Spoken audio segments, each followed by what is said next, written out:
Now, I want to start with the question, when was the last time you were called childish? For kids like me, being called childish can be a frequent occurrence.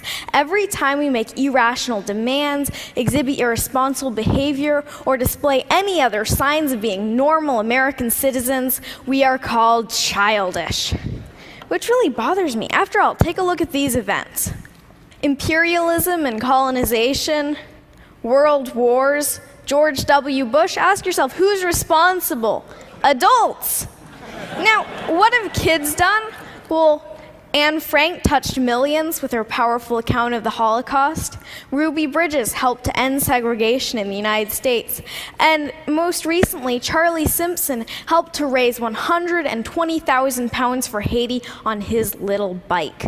So as you can see evidenced by such examples, age has absolutely nothing to do with it. The traits the word childish addresses are seen so often in adults that we should abolish this age discriminatory word when it comes to criticizing behavior associated with irresponsibility and irrational thinking.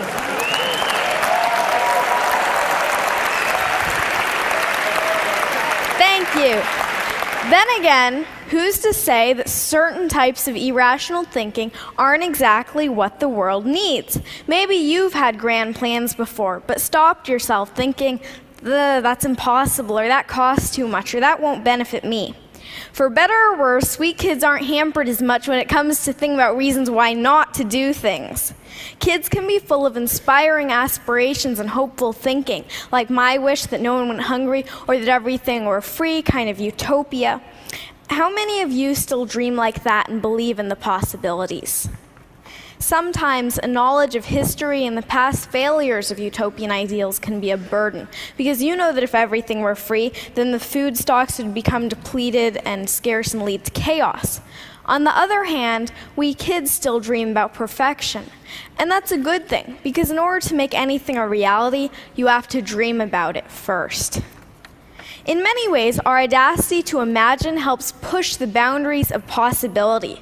For instance, the Museum of Glass in Tacoma, Washington, my home state, yoo-hoo, Washington,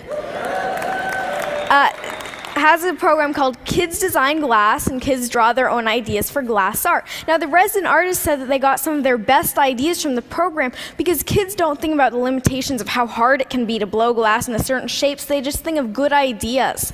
Now, when you think of glass, you might think of colorful Chihuly designs or maybe Italian vases, but kids challenge glass artists to go beyond that, into the realm of broken-hearted snakes and bacon boys, who you can see as meat vision. Now, our inherent wisdom doesn't have to be insider's knowledge.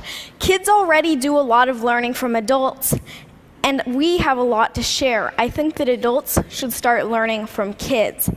Now, I do most of my speaking in front of an education crowd, teachers and students, and I like this analogy. It shouldn't just be a teacher at the head of the classroom telling students, do this, do that.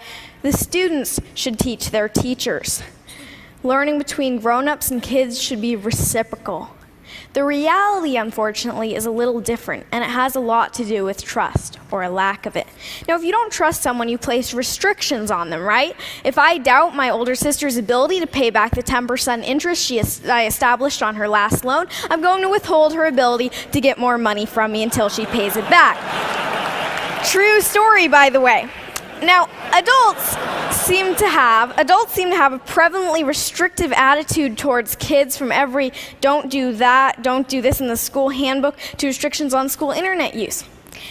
As history points out, regimes become oppressive when they're fearful about keeping control. And although adults may not be quite at the level of totalitarian regimes, kids have no or very little say in making the rules, when really the attitude should be reciprocal, meaning that the adult population should learn and take into account the wishes of the younger population. Now, what's even worse than restriction is that adults often underestimate kids' abilities. We love challenges, but when expectations are low, trust me, we will sink to them. My own parents had anything but low expectations for me and my sister. Okay, so they didn't tell us to become doctors or lawyers or anything like that.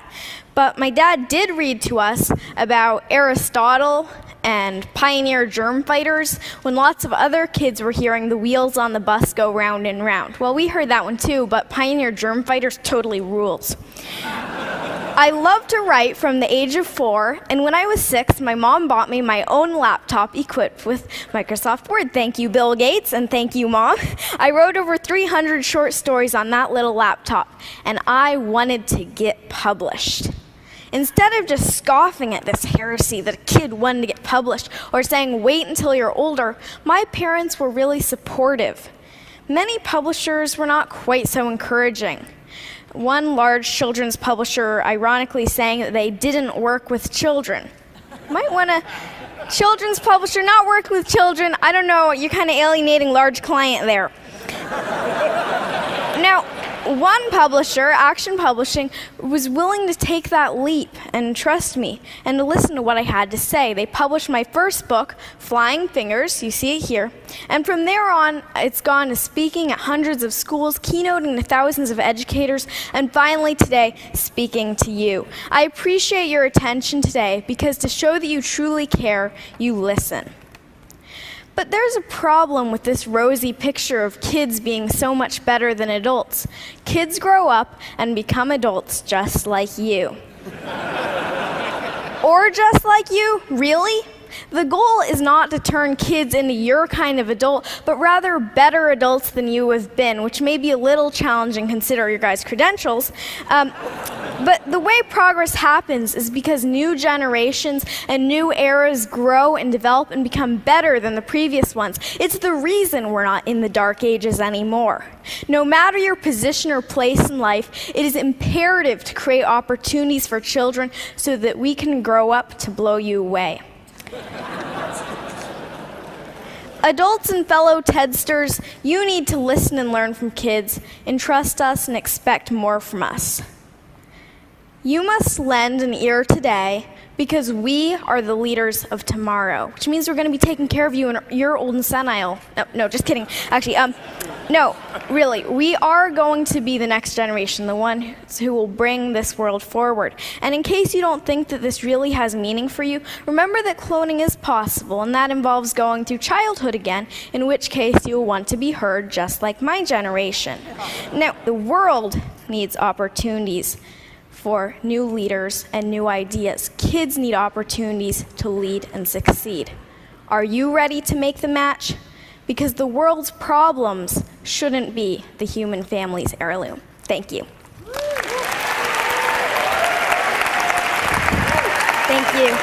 Thank you.